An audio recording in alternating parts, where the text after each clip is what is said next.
Students, Namaste. Welcome to our channel. Today we are going to discuss about division of integers in basic math series. So మనకు చాలామందికి division చేసేటప్పుడు sign పెట్టడం కొంచెం కన్ఫ్యూజన్గా ఉంటుంది.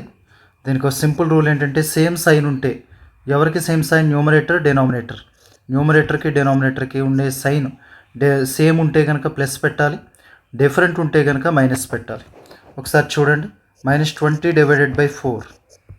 Okay, ఇది minus ఇది plus, different sign కాబట్టి మనం మైనస్ ఉంచాలి. 20/4 అంటే 4 దీంట్లో 5 times, so -5 will be the answer. Here also 20/-4 both are having different signs. ఇది ప్లస్ మైనస్ కాబట్టి 5 టైమ్స్ పోతుంది, 420లో డిఫరెంట్ కాబట్టి -20/-4 రెండు ఒకే సైన్ కాబట్టి ప్లస్ పెట్టాలి. 420లో 5 టైమ్స్ పోద్ది.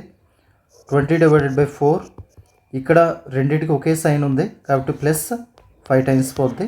సో ఇలా అనమాట, సేమ్ సైన్ ఉంటే ప్లస్, డిఫరెంట్ సైన్ ఉంటే మైనస్, డివిజన్ ఆఫ్ ఇంటీజర్స్.